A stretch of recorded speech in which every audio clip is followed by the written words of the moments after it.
अत्यंत कौटुंबिक असा सत्कार सोहळा. मी हा कौटुंबिकच म्हणेन कारण मी स्वतःला कायम पत्रकार परिवाराचाच एक भाग समजत आली आहे.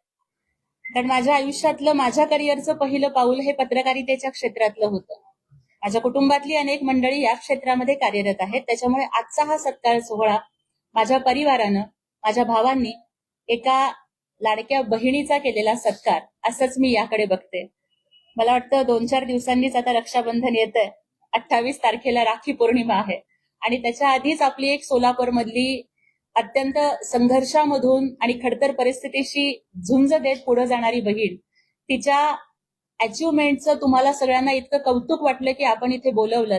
मला खूप अप्रूप वाटतंय कारण ज्या वेळेला खासदारपदी निवड झाली त्याही वेळेला माझ्या सर्व पत्रकार बांधवांनी तितक्याच थाटामाटानं केलेलं कौतुक आणि स्वागत माझ्या प्रत्येक वाटचालीमध्ये आणि माझ्या प्रत्येक पावलामध्ये मला हत्तीचं बळ देणारं ठरलं होतं. सर्वप्रथम आमचे नेते माननीय उपमुख्यमंत्री एकनाथजी शिंदे साहेब यांचं अंतःकरणापासून आभार. कारण त्यांच्या एवढा मोठ्या मनाचा भाऊ पाठीराखा म्हणून जर माझ्या पाठीशी उभा राहिला नसता तर सोलापूरची लेक गल्लीपासून दिल्लीपर्यंत पोहोचूच शकली नसते. मला मनापासून आभार मानायचे युवा अभ्यासू खासदार आमचे संसदीय गटनेते डॉक्टर श्रीकांतजी शिंदे साहेब. केवळ संसदीय गटनेते म्हणून नव्हे तर आपल्या परिवारातली एक बहीण म्हणून दिल्लीतल्या माझ्या पहिल्याच अधिवेशनात त्यांनी मला कायम प्रेरणा दिली, मार्गदर्शन दिलं आणि त्यामुळेच आज पहिल्या अधिवेशनातली जी काही कामगिरी मी करू शकले ती आमचे संसदीय गटनेते खासदार डॉक्टर श्रीकांतजी शिंदे साहेब यांच्या समर्थ अशा पाठबळामुळे करू शकले. आजच्या या पत्रकार परिषदेसाठी उपस्थित असणारे विक्रमी अध्यक्षपद भूषवणारे सन्माननीय विक्रम बापू खेलगोडेजी, माझे बंधू सागर दादा सुरवसे, माझे बंधू किरणजी गायकवाड आणि उपस्थित सर्व सन्माननीय पत्रकार बांधव, आमचे जिल्हा प्रमुख माननीय अमोल बापू शिंदे साहेब, जिल्हा प्रमुख आदरणीय अमरदादा पाटील, सन्माननीय नगरसेवक प्रियदर्शन भैया साठे, मान्य प्रकाशजी राठोड, श्रीनिवासजी कर्ली, नागेशजी पासकंटी आणि उपस्थित सर्वांना आज खरं तर सोलापूरची लेक म्हणून मी अधिवेशनातलं माझं रिपोर्ट कार्ड घेऊन सोलापूरकरांच्या समोर आणि तुमच्या सर्वांच्या समोर उभी आहे. मी पहिल्याच अधिवेशनात पास झाले का नापास झाले हे तुम्ही सगळ्यांनी आणि सोलापूरकरांनी ठरवायचं.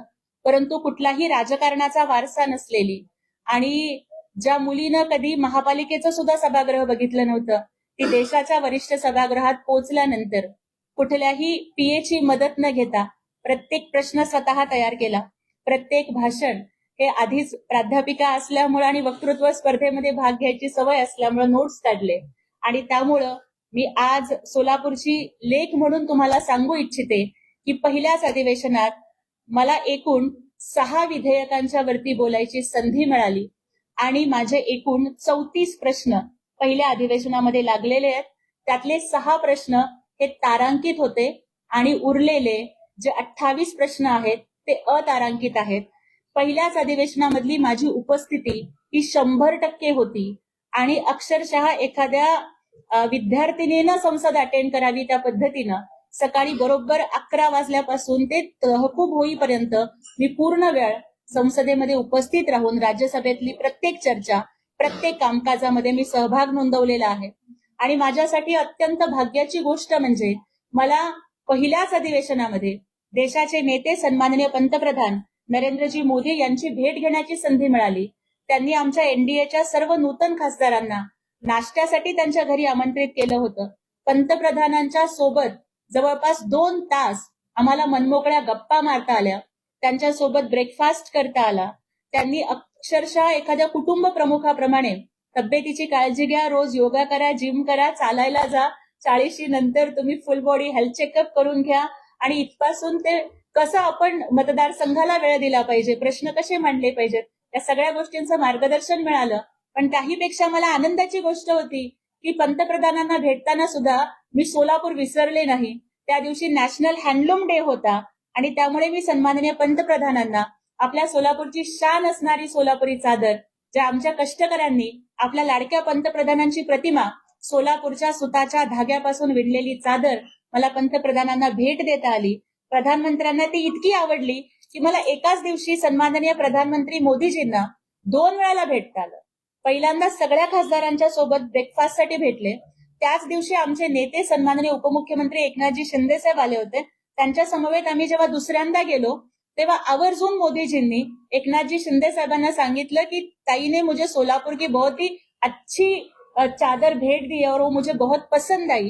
म्हणजे देशाच्या नेत्यांनी सोलापूरचं कौतुक करणं, सोलापूरच्या चादरीचं कौतुक करणं हे सोलापूरची लेक म्हणून माझ्यासाठी अभिमानाचा आणि गौरवाचा क्षण होता. मला आपल्याला सांगायला आनंद वाटतोय की ज्या 6 बिलवरती मी बोलले, पहिलंच भाषण मला वंदे मातरमच्या बिलवरती करता आलं. मला अभिमान वाटतोय की सोलापूरचं स्वातंत्र्य चळवळीतलं योगदान इतकं मोठं आहे आणि सोलापूरची राज्यसभेतली खासदार म्हणून prevention on insult to national honour या बिलवरती मी माझं मत व्यक्त केलं. त्याच्यानंतर registration of births and deaths amendment bill यामध्ये मी डिजिटलायझेशन होत असताना शोषित, वंचित, मागासवर्गीय, भटक्या विमुक्त यांच्या हक्काला बाधा पोहोचू नये हे मी तिथे आग्रहानं बोलले. The supreme court number of जजेस अमेंडमेंट बिल हे तिसरं बिल होतं ज्याच्यावरती मी माझं मत व्यक्त केलं आणि त्यामध्ये मी ही अपेक्षा व्यक्त केली की सुप्रीम कोर्टातल्या जजेसची संख्या वाढल्यामुळं आता मोदीजींच्या एनडीएच्या शासन काळात तारीख पे तारीख मिळणार नाही तर इन्साफ मिळेल ही अपेक्षा मी त्या भाषणामध्ये व्यक्त केली. The bankers books evidence bill याच्यावरती बोलत असताना मी इंग्रजीमधून माझे विचार व्यक्त केले आणि त्याचं कौतुक अक्षरशः देशाच्या अर्थमंत्री निर्मला सीतारामनजींनी सुद्धा केलं. त्यानंतर the Kerala alteration of name bill आणि the national cooperative development corporation bill अशा एकूण 6 विधेयकांच्या वरती मी बोलले. त्याचबरोबर जे 34 प्रश्न माझे लागले, मला अभिमानानं सांगायचंय की सोलापूरच्या टेक्सटाईल क्लस्टरच्या संदर्भात आणि जीआय टॅग प्राप्त चादर असेल, एक ओडीओपी असेल, पीएम मित्र असेल किंवा मग जागतिक स्पर्धेमध्ये सोलापुरी चादर आणि सोलापूरचं टेक्सटाईल कसं टिकून राहावे या संदर्भातला प्रश्न मी विचारलेला होता. त्याचं उत्तर मंत्रालयाकडून आलेलं आहे. पत्रकार परिषद संपल्यानंतर मी हे सगळे डॉक्युमेंट्स आपल्याला देईन आणि ज्यांना कोणाला हवे असतील त्यांना मी सॉफ्ट कॉपी सुद्धा आपल्याला पाठवेन. त्याचबरोबर सोलापूरचा जो दुसरा महत्वाचा प्रश्न होता, सोलापूरच्या विमानतळाच्या नाईट लँडिंगचा, तो सुद्धा प्रश्न मी विचारलेला आहे आणि त्याचंही उत्तर सन्माननीय नागरी उड्डाण मंत्र्यांनी मला दिलेलं आहे आणि त्यासोबतचा सगळा डेटा मी आपल्याला शेअर करते. आणि त्याचबरोबर सोलापूरचा तिसरा प्रश्न जो माझा लागलेला होता तो म्हणजे सोलापूरच्या आणखीन आधुनिक वंदे भारत एक्सप्रेस असतील आणि सोलापूर, मराठवाडा, नागपूर या सगळ्या गोष्टींना जोडलं जाऊन सोलापूरमध्ये नवीन रेल्वे कशा तयार होतील असे 3 प्रश्न सोलापूरचे. म्हणजे बाकीचे प्रश्न मी विचारलेले होते परंतु बॅलेट होतं प्रश्नांचं आणि बॅलेटमध्ये ज्याला जास्त मतं पडतात तेवढेच प्रश्न निवडले जातात. त्यामुळे मी जेवढे संसदेचे 22 दिवस होते प्रत्येक दिवसाचे 7 प्रमाणे जवळपास 150 प्रश्न मी विचारले, पण त्यापैकी बॅलेट आणि मतदान होऊन माझ्या 34 प्रश्नांची निवड झालेली आहे. सोलापूरचे बाकीचेही प्रश्न मी विचारलेले होते परंतु या 3 प्रश्नांना बॅलेट जास्त पडल्यामुळे हे 3 प्रश्न लागले. त्याचबरोबर शेतकऱ्यांचं प्रतिनिधित्व करत असताना कांदा उत्पादक शेतकऱ्यांना जो म्हणजे अनेक प्रकारच्या समस्यांचा सामना करावा लागतो की जेव्हा शेतकऱ्याचा कांदा हा मार्केटमध्ये येतो त्यावेळेला भाव पडलेले असतात आणि ग्राहकांना मात्र अत्यंत चढ्या भावानं कांदा विकत घ्यावा लागतो. तर त्यामुळे जी काही आपली एक्सपोर्ट पॉलिसी असेल किंवा मग निर्यात शुल्क कमी करणं असेल किंवा मग कांद्याचे बाय प्रॉडक्ट्स बनवून शेतकऱ्यांच्या कांद्याला अत्यंत योग्य असा भाव देण्यासाठी सरकार काय उपाययोजना करत आहे हा प्रश्न मी विचारलेला होता. आणि त्याचबरोबर शेतकऱ्यांचा दुसरा महत्वाचा प्रश्न की खरीप हंगामामध्ये शेतकऱ्यांना खतं वेळेवरती मिळत नाहीत आणि त्यामुळं लिंकिंग खतांचा कंपल्शन हे शेतकऱ्यांच्या वरती होऊ नये, खतांचा काळा बाजार थांबावा आणि शेतकऱ्यांना जसं शेतीला पाणी वेळेवर मिळालं पाहिजे त्याच पद्धतीनं त्यांना खतं सुद्धा मिळाली पाहिजेत हा प्रश्न मी विचारला. महिलांच्या संदर्भात एक महिला खासदार म्हणून प्रतिनिधित्व करत असताना तारांकित प्रश्न मी विचारलेला होता की मध्ये जी प्रणित मोरे आणि 370 रुपये बिर्याणीची कॉन्ट्रोवर्सी झालेली होती की कुणीतरी आपल्या गर्लफ्रेंडला जर 370 रुपयाची बिर्याणी दिली तरी सुद्धा मग तिचा उपभोग घेता येईल या पद्धतीचं महिलांचं ऑब्जेक्टिफिकेशन जे सोशल मीडियावरती आणि स्टँडअप कॉमेडी मधून जे होतं ते थांबवण्यासाठी सरकार या सगळ्या स्टँडअप कॉमेडीला सेन्सॉरच्या बंधनामध्ये आणणार आहे का आणि सोशल मीडिया आणि इंटरनेटवरती महिलांची बदनामी थांबवण्यासाठी सरकार काय पावलं उचलत आहे हा तारांकित प्रश्न मी विचारलेला होता. त्याचबरोबर मिशन शक्तीच्या अंतर्गत ज्या काही शाळा आहेत किंवा इतर ठिकाणं आहेत जिथं महिला जातात तिथं सॅनिटरी नॅपकिन वेंडिंग मशीन हे कंपल्सरी असावेत ज्यामुळं मुलींचा शाळेमधल्या गळतीचा दर कमी होईल हा प्रश्न मी विचारलेला होता. त्याचबरोबर सखी वन स्टॉप सेंटर आणि त्याचबरोबर ज्या बेघर महिला आहेत, ज्या संकटग्रस्त महिला आहेत आणि ज्या पीडित महिला आहेत, त्यांच्या मासिक धर्माच्या वेळेला त्यांच्या प्रजनन स्वास्थ्य आणि त्यांच्या मानसिक स्वास्थ्याच्या संदर्भात सरकार हे काय काय पावलं उचलत आहे तो प्रश्न विचारलेला होता. त्याचबरोबर मी ज्या महिला गर्भवती महिला असतात त्यांना जो अॅनिमिया किंवा HB ची कमतरता असते त्या संदर्भामध्ये आणि मातृस्वास्थ्य सदृढीकरण म्हणजे मातेचं स्वास्थ्य हे चांगलं राहावं जेणेकरून पिढी सदृढ घडता येईल हा प्रश्न मी सरकारला विचारलेला होता. आणखीन एक महत्वाचा प्रश्न महाराष्ट्राची लेक म्हणून आणि छत्रपती शिवरायांच्या विचारांवरती निष्ठा ठेवणारी एक त्यांच्या विचारांवरती चालणारी मावळा म्हणून मला विचारण्याचं भाग्य लाभलं की ते म्हणजे मराठा मिलिटरी लँडस्केप महाराष्ट्र आणि तामिळनाडू मधील छत्रपती शिवाजी महाराजांच्या ज्या 12 ऐतिहासिक किल्ल्यांचा समावेश युनेस्कोच्या यादीमध्ये झालेला होता त्या वैश्विक धरोहर स्थळांचा विकास सरकार कसा करणार आहे आणि त्याचबरोबर भारतीय पुरातत्व सर्वेक्षण खात्यामधून या सगळ्या किल्ल्यांचा जीर्णोद्धार व्हावा यासाठी मी छत्रपती शिवाजी महाराजांचे जी किल्ले आहेत जे आपल्या महाराष्ट्राची शान आहे त्याला केवळ राष्ट्रीय पातळीवर नव्हे तर आंतरराष्ट्रीय पातळीपर्यंत त्याची ओळख ती मिळवण्यासाठी सरकारने प्रयत्न करावेत हे विचारलेलं होतं.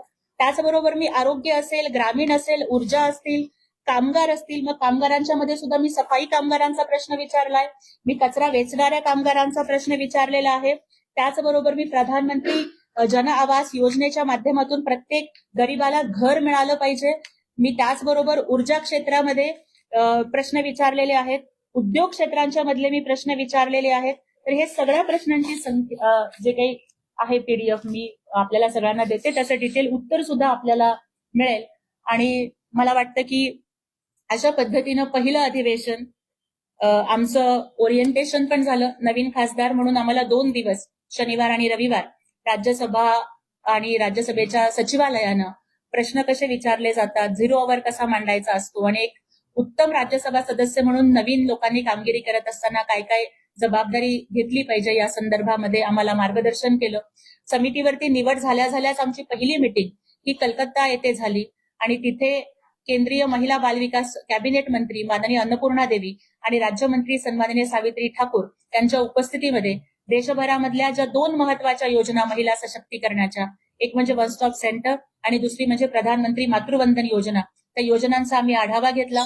त्यामध्ये वन स्टॉप सेंटरमध्ये पोलिसांची अवेलेबिलिटी असेल, वैद्यकीय सेवेची अवेलेबिलिटी असेल किंवा एखादी अत्याचार पीडित महिला किंवा मुलगी आल्यानंतर तिला अनेक तास वाट बघणं किंवा अनेक वेळेला तिला पुन्हा पुन्हा तास प्रश्नांची उत्तरं द्यावी लागू नयेत अशा पद्धतीचा एक यंत्रणा विकसित करण्याची आम्ही विनंती केली. आणि प्रधानमंत्री मातृवंदन योजनेमध्ये आता जे 5,000 रुपये दिले जातात ते महागाईच्या मानाने खूप कमी आहेत आणि त्याच्यामध्ये वाढ केली जावी अशीही मागणी आम्ही आदरणीय कॅबिनेट मंत्र्यांच्याकडे केलेली आहे. आणि आता येणाऱ्या 27 तारखेला पर्सनल पब्लिक ग्रीव्हान्सेस लॉ आणि जस्टिस या कमिटीची माझी मीटिंग दिल्लीला होणार आहे आणि सोलापूरची एक अत्यंत सर्वसामान्य परिस्थितीमधून शिक्षण पूर्ण करून कधी पत्रकारितेतून, कधी सूत्रसंचालनातून, कधी निवेदनातून, कधी वक्तृत्वातून, कधी सामाजिक चळवळीमधून डॉक्टर बाबासाहेब आंबेडकरांच्या, छत्रपती शिवरायांच्या विचारांवरती निष्ठा ठेवून काम करणारी माझ्यासारखी एक सर्वसामान्य महिला माननीय एकनाथजी शिंदे साहेबांच्या पाठबळामुळे आज राज्यसभेपर्यंत पोहोचली.